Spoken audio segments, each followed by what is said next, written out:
My dear students, last lecture में आप लोगों ने कुछ स्टैंडर्ड क्वांटिटीज़ के डायमेंशंस को फाइंड किया। अब बच्चों नीड आती है हमारे पास कि हम लोग कुछ डिस्टिंग्विशन कर सकें कि कितने फॉर्म के डायमेंशन बन सकते हैं अलग अलग क्वांटिटीज़ और कॉन्स्टेंट्स के, ताकि हमारी इसकी अंडरस्टैंडिंग और बेहतर बन सके। तो बच्चों मैक्सिमम से मैक्सिमम अगर आप लोगों को कन्फ्यूजन होगी ना तो इन चारों लोगों में होती है। मैं पढ़ के बताता हूँ।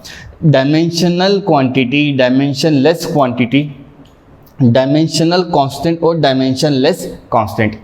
तो दिमाग में हौच-पौच होती हैं चीज़ें। अगर आप इन लोगों को थोड़ा प्रॉपरली पढ़ लो तो चीज़ें बहुत क्लियर हैं बच्चों। डायमेंशनल का मतलब है इसके पास डायमेंशन होगा और ये एक क्वांटिटी होगी। तो बच्चों बताओ इनके एग्जांपल्स क्या हो सकते हैं। फॉर इंस्टेंस अगर आप लेंथ के बारे में बात करो, जैसे समझ लो लेंथ L, तो बच्चों वो तो एक क्वांटिटी हो गई और उसके पास डायमेंशन भी होगा। इसका मतलब है आप यहाँ पे लेंथ कर सकते हो, सीधा सीधा मैं बोलूँ तो मास m भी लिख सकते हो, and any other quantity which you would like to write. तो यहाँ पर बच्चों आ गया आप लोगों का force, let's say force F, ठीक है, कुछ भी रख सकते हो जिनके पास डायमेंशन भी आ रहा है और क्वांटिटी भी आ रहा है। अब सुनो, मैं यहाँ कह रहा हूँ कि ऐसी क्वांटिटी बताओ जिसका डायमेंशन नहीं है, which means you need to write something like this कि सर किसके पास ऐसा आता है। रिमेंबर करो एक बार, I want dimensionless quantity, dimension नहीं हो जिसके पास, विच मीन्स आपको पता होता है बच्चों ये कौन कौन होते हैं। एक तो हो गया हमारा प्लेन एंगल। क्यों भाई, प्लेन एंगल क्वांटिटी नहीं है और उसका डायमेंशन है नहीं है। तो प्लेन एंगल, साथ ही साथ बच्चों यहाँ लिख सकते हो आप लोग सॉलिड एंगल, ठीक है। इसको डी ओमेगा से देखते हैं बच्चों और ये होता है थीटा से। देखो इतने आसान है समझना है इनको। थर्ड वाला देखो क्या कह रहा है, ये कह रहा है डायमेंशन है उसके पास, डायमेंशन नहीं था इसके पास, है ना। डायमेंशन है और वो कांस्टेंट है। इमेजिन करो कौन है ऐसा आदमी जिसके पास डायमेंशन भी आ रहा है और कांस्टेंट भी आ रहा है। अगर मैं आपसे पूछूं बच्चों तो नाइन्थ में पढ़ चुके आप लोग ग्रेविटेशन चैप्टर में, अगर बच्चों मैं यहाँ पे ग्रेविटेशनल कांस्टेंट ही लिख दूं तो कोई प्रॉब्लम है क्या। इस इंसान के पास देखना ध्यान से, ग्रेविटेशनल कांस्टेंट ये g की वैल्यू होती है, फिक्स वैल्यू है बच्चों 6.67 इंटू 10⁻⁻11 और इसके पास यूनिट भी आता है। मैं भी करके दूंगा आप लोगों को answer, newton metre square divide by kg का स्क्वायर। ध्यान दो इसके पास बच्चों डायमेंशन आएगा और खुद की क्या वैल्यू होगी, कांस्टेंट होगी। तो ये स्टैंडर्ड एग्जाम्पल है। अगर हमसे पूछा जाए डायमेंशनल कांस्टेंट बताइए। एक और हो सकता है बच्चों हमारे पास कूलम का कांस्टेंट होता है, ये सब मैं पढ़ाऊंगा अभी आपको, डोंट वरी अबाउट इट। तो 12th में आएंगे ना जब आप लोग तो आपको कूलम कांस्टेंट सिखाया जाएगा। छोटा वाला के होता है बच्चों, इसको लिखते हैं 9 इंटू 10⁻⁹, ठीक है, और यहाँ पर आता है newton metre square divide by coulomb square.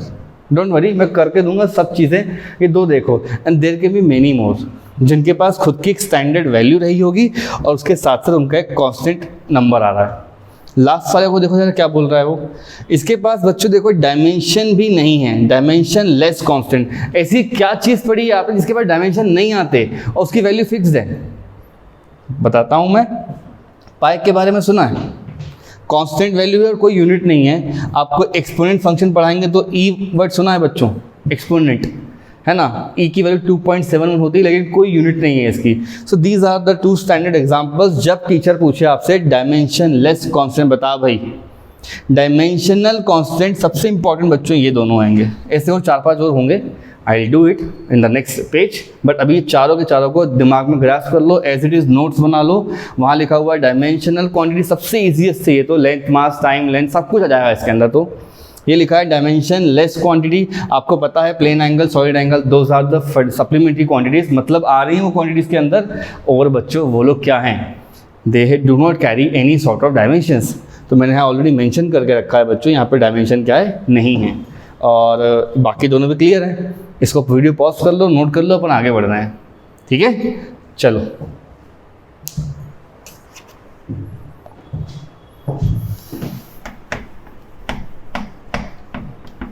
So students let's move on and try to find the dimensions जो हमने भी एग्जांपल्स में ले रखे थे थोड़ी देर पहले। एक था बच्चों उसमें जिसका नाम था ग्रेविटेशनल कांस्टेंट, ठीक है, ग्रेविटेशनल कांस्टेंट।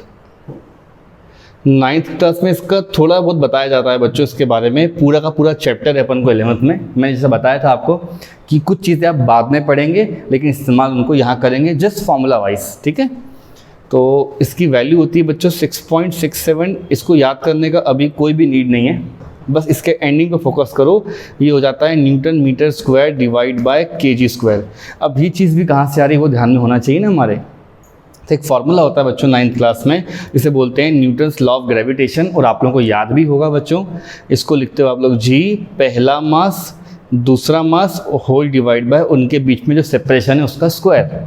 अब मैं यहाँ से बोलूँ बच्चों, इसको अब जी के लिए अगर लिखना चाहो तो क्या बोलोगे सर, जी इक्वल्स टू हो जाएगा F R square whole divide by यहाँ आना चाहिए m1 और m2। अगर मैं पूरे स्क्वायर ब्रैकेट लगा दूँ इसका मतलब है कि मैं इसके डायमेंशन लिखने की कोशिश करूँगा।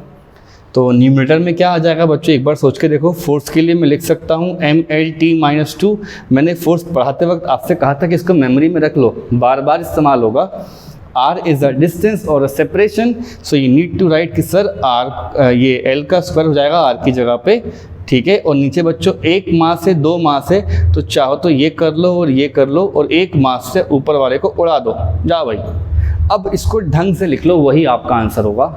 तो ये हो जाएगा G equals to I can write M ऊपर जाएगा बच्चों -1, यहाँ L1 है यहाँ L2 है, तो ये हो जाएगा L2 पावर 3 T2 पावर -2। देख लो अच्छे से, एनसीईआरटी में सॉल्व करोगे तो क्वेश्चन नंबर 1 और 2 में कहीं ना कहीं इसका यूज़ है। मैंने एक एग्जांपल बच्चों और लिया था, उसका नाम था कूलम कांस्टेंट, तो उसको भी आप लोग फटाफट ख़त्म कर लो ताकि अपन आगे बढ़ सकें। दिस इज कूलम्स कांस्टेंट, इसको छोटे वाले केस से लिखा था। इसके बारे में आप लोग अभी बिल्कुल कुछ भी नहीं जानते। 12th का फर्स्ट चैप्टर में ये चलता है 2-3 दिन तक, अच्छे से पढ़ाया जाता है। जैसे ये फोर्स दो मास के बीच में होता है ना बच्चों, ये 9th थोड़ी याद दिलवा रहा हूँ मैं आप लोगों को, M1 M2 होता है और इनके बीच में एक सेपरेशन आती है। सिमिलरली बच्चों आप जब इलेक्ट्रिसिटी पढ़ेंगे आगे चल के, तो दो चार्ज होंगे, पहले चार्ज का नाम Q1 दूसरे चार्ज का नाम Q2, और उनके बीच में कुछ सेपरेशन रहेगी डिपेंडिंग अपॉन देयर पोलैरिटी। मतलब प्लस प्लस होंगे तो रिपेल होगा और प्लस माइनस होंगे तो अट्रैक्ट होगा। इससे ज़्यादा अपन को नहीं पढ़ना है।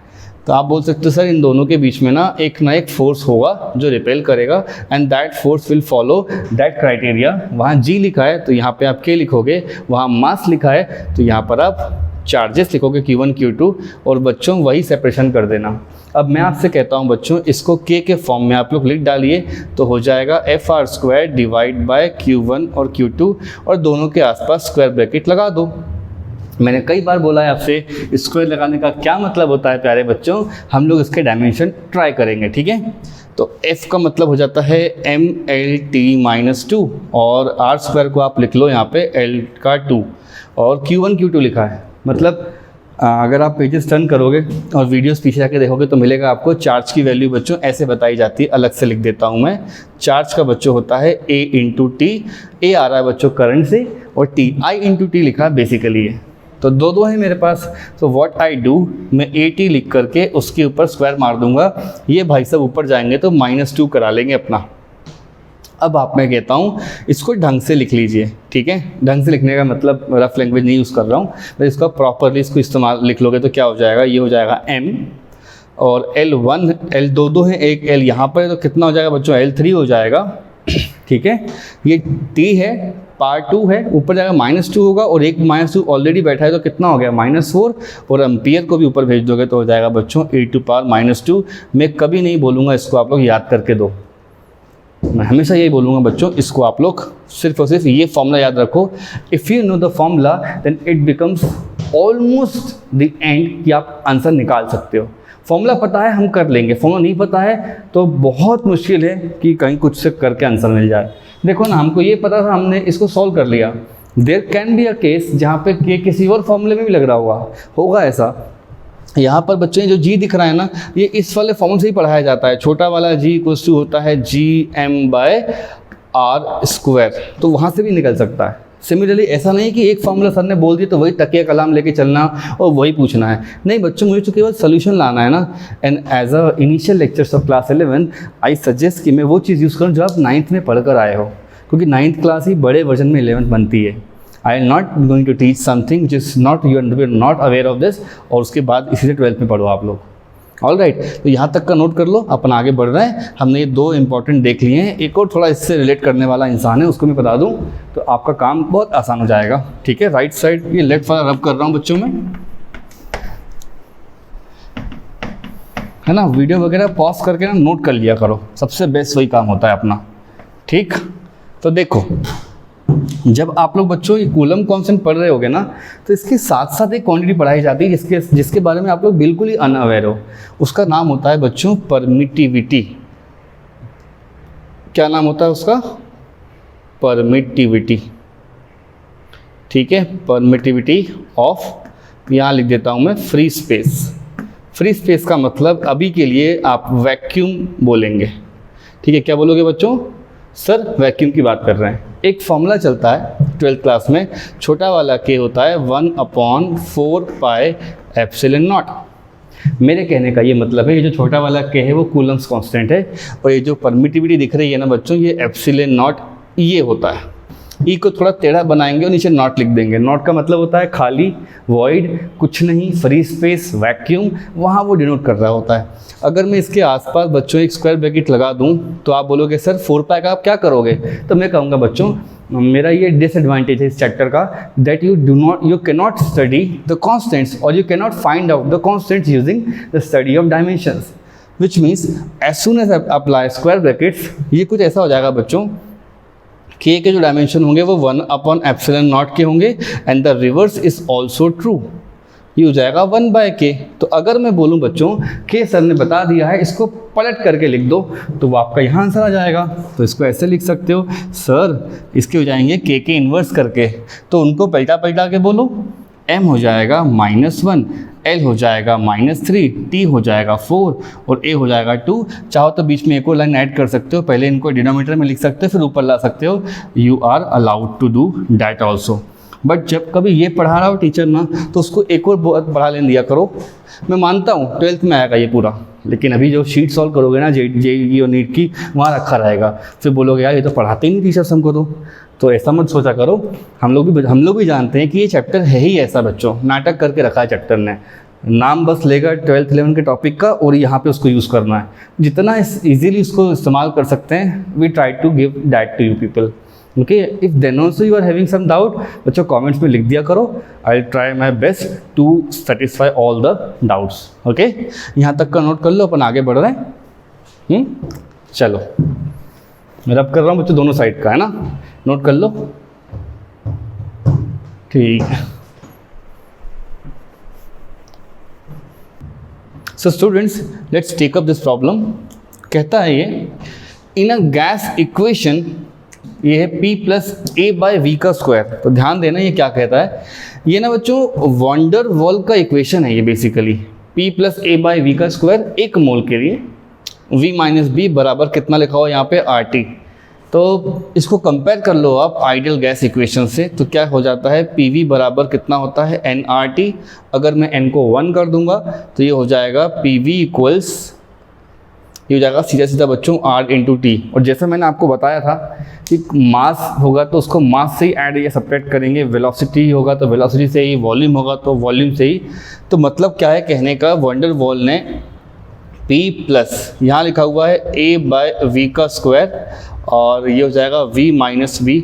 अगर थोड़ा ढंग से इसको आप ऑब्जर्व करोगे ना तो बच्चों P के अंदर एक छोटे से प्रेशर की वैल्यू को ऐड किया गया है और वॉल्यूम के अंदर बच्चों वॉल्यूम की वैल्यू को ही माइनस कर सकता है। I am only allowed to do this also. हमको एलजेब्रा भी तो फॉलो करना है, थोड़ा ना है कि मास को लेंथ से डिवाइड कर रहे हैं, मल्टीप्लाई कर रहे हैं, कुछ भी मर्जी करते जा रहे हैं। तो बच्चों एक काम यहाँ से किया जा सकता है कि ये जो पूरा टर्म दिख रहा है ना, ये इसके बराबर होगा और ये टर्म दिख रहा है बच्चों, इसके डायमेंशन इसके बराबर होंगे। बात समझो। और पूछा गया हमसे calculate dimensions for A and B। देख लो इसका सॉल्यूशन बच्चों, जो V के डायमेंशंस होंगे ना वही डायमेंशन किसके होंगे, B के होंगे। V is volume here, you can write sir m0 L का क्यूब हो जाएगा और टाइम हो जाएगा 0। बच्चों ये आपका फर्स्ट आंसर हो गया। नाउ अगर आप फर्स्ट वाले ब्रैकेट को देखोगे ना बच्चों, तो प्रेशर से प्रेशर का टर्म को ही ऐड या सेपरेट किया जा सकता है। तो प्रेशर यहाँ पे इसने बढ़ाया होगा तो वॉल्यूम यहाँ इसको कम करके मिल रहा है, वो लॉजिकली समझ में भी आ रहा है अपन को। मेरे कहने का ये मतलब है बच्चों, प्रेशर का जो डायमेंशन होगा वो एग्जैक्टली P/A/V स्क्वायर के डायमेंशन के बराबर होगा। यहाँ दिख रहा होगा आपको P और A/V का स्क्वायर। ऐसा क्यों बोल रहा हूँ? क्योंकि मैं आपको ये बात पहले ही बता चुका हूँ बच्चों, ये कुछ नहीं कर सकते डायमेंशन के साथ। They do not change dimension and according to the principle of homogeneity, this term will carry the exact same dimension for this term. अब अगर यहाँ से आगे बढ़ेंगे तो क्या हो सकता है, मुझे बच्चों यहाँ पे a का डायमेंशन चाहिए तो आपको इस टर्म को ना इधर भेजना पड़ेगा, ये अपना लॉजिक है। तो हो जाएगा प्रेशर का डायमेंशन मल्टीप्लाई बाय v का स्क्वायर, ठीक है, v का स्क्वायर कर लो। अब लिख डालो उसको। प्रेशर का डायमेंशन क्या होता है हमको पता होता है, ml-1 t-2। बच्चों यहाँ पे -2 लिखा हुआ है, ध्यान देने सारे बच्चे। वॉल्यूम होता है L का क्यूब, उसका भी स्क्वायर लेना है, तो 3 2 कितना हो जाएगा 6 में से एक को हटा दो तो आंसर कितना हो जाएगा m1l5, 6 - 1 will be 5 और t-2, ये तुम्हारा किसके आएगा डायमेंशन a के। एग्जाम में आपसे a/b करके पूछेगा, b/a करके पूछेगा और इसने इन दोनों के अलग अलग करके पूछे, तो एक आंसर बच्चों हमारा ये रहा और एक आंसर हमारा ये रहा। That's all for this question. ऐसी कोई क्वेश्चन आती है तो आपको याद रखना है according to principle of homogeneity लिख देना, और जो जो प्लस कर रहा है, जो जो माइनस कर रहा है, सबको इक्वेट कर देना। मतलब ये इसके बराबर होगा और ये इसके बराबर होगा। I am not allowed to subtract और ऐड 2 डिफरेंट फिजिकल क्वांटिटीज़, है ना। मल्टीप्लाई डिवाइड समझ में आता है। ये छोड़ना हो सकता है कि प्रेशर में मैं मास को माइनस कर दूं, पॉसिबल है क्या बच्चों? No, not at all. यहाँ तक का नोट कर लो, इसके बाद अपन आगे बढ़ रहे हैं, ठीक है students. Let's take up this question. Question है the time dependence of a physical quantity P is given by this formula. हमको बताना अल्फा अगर कांस्टेंट है तो अल्फा के आपको क्या बताना है, डायमेंशन बता देना है। मैंने आपसे एक बात बताई थी थ्योरी लेक्चर्स में, जब ये कहा था बच्चों साइन का अगर थीटा हो या कोई भी ट्रिग्नोमेट्रिक रेशियो हो, या बोल दिया जाए कि कोई e⁻x का टर्म चल रहा हो या लॉग वाली कोई चीज़ लिखी है ना, नेचुरल लॉग, तो प्यारे बच्चों इनका डायमेंशन कितना होता है ये भी तो बताया था मैंने, m0, l0 और t0। ये ध्यान रखना है, ऐसे क्वेश्चन मिल जाए तो। The same question can also be return as p बराबर p0 और एक्सपोनेंट लिख के बच्चों अल्फा t² भी लिख लेगा तो कोई दिक्कत नहीं है। ऐसा क्वेश्चन आते ही क्या करोगे आप, जो e के पहले जितना कुछ लिखा है ना वहाँ पे एक वर्चुअल लाइन बना देना और इसके डायमेंशन इसके बराबर होंगे और ये बेचारा आपका हो जाएगा m0, l0, t0। Wait a moment, बताता हूँ मैं। जो अल्फा इंटू t² दिख रहा है ना, because of the principle of homogeneity and this particular line you can directly compare it with m0, l0 and t0 and when you wish to find out what should be alpha, देखो ना कितना हो जाएगा। Numerator में तो बच्चों यही पड़े रहने दो और नीचे ये टाइम को देखकर ये t का स्क्वायर आ जाएगा। इसका मतलब सीधा सीधा कितना आएगा, इसके पास डायमेंशन बच्चों -2 के रहेंगे। यही आपको मैं समझाने की कोशिश कर रहा हूँ कि जब भी ऐसा क्वेश्चन दिख जाए, जो कुछ भी यहाँ पढ़ा है ना बच्चों, वो वैल्यू m0, l0, t0 होगी और कोई स्विच करना ही नहीं है। देखने को वो दिख रहा है इतना टफ क्वेश्चन, देखो आंसर उसका। एक्सपोनेंट के अंदर जो भी लिखा है ना बच्चों यहाँ पे, वो आपका m0, l0, t0 होगा। That's all for this question. और इससे सोचना ही नहीं है, बोलना कि सर हाँ सर ने ये लाइन पढ़ाई हुई है मुझे, बोल हाँ बताई तो थी मैंने आपको वीडियो क्लास में, और ये चीज़ है अल्फ़ा निकालना है, वहाँ बीटा हो कुछ भी हो। अभी मैं आपको दूंगा अच्छे अच्छे क्वेश्चन, ध्यान रखना और यहाँ तक करके देखना, ठीक है। तो यहाँ तक का नोट कर लो, आगे बढ़ते हैं। वीडियो पॉज करके नोट कर लिया करो बच्चों, ठीक है। सो नाउ लिसन स्टूडेंट्स, जब भी आप एक्सपोनेंट रिलेटेड प्रॉब्लम सॉल्व कर रहे होगे ना, तो आपको बच्चों इस कांस्टेंट पे पूछे क्वेश्चंस बहुत पूछे जाएंगे, बोल्ट्जमैन कांस्टेंट वाले क्वेश्चंस। तो ये हम लोग पढ़ते हैं बोल्ट्जमैन कांस्टेंट कुछ इस फॉर्मेट में कि के बी का मतलब होता है बच्चों, जो गैस कांस्टेंट आर होता है ना, उस आर के नीचे अपन को एवोगैड्रोस नंबर डिवाइड करना होता है। इससे भी चाहो तो आप आगे बढ़ सकते हो, उसके लिए आपको आर का डायमेंशन पता होना चाहिए। ये तो एक नंबर है, तो पर मोल पे हिसाब से वैल्यू आ जाती है, जूल है ना, पर केल्विन पर मोल के हिसाब से। बट मैं आपको एक बात बोलूँ कि बोल्ट्जमैन कांस्टेंट और भी कई सारे फॉर्मूले से मिलता है, and the easiest formula which I would like you to remember is, जो एनर्जी हीट के फॉर्म में मिलेगी यहाँ पर, एनर्जी है ना, जनरल फॉर्मूला एनर्जी का ये हो जाता है बच्चों 1/2, ये बोल्ट्जमैन कांस्टेंट होता है theta. You will understand this formula in your thermal chapter, जो इस साल पढ़ोगे आप लोग। अगर ये रिमेंबर कर लेगा आप तो क्वेश्चन लग जाएगा आपसे।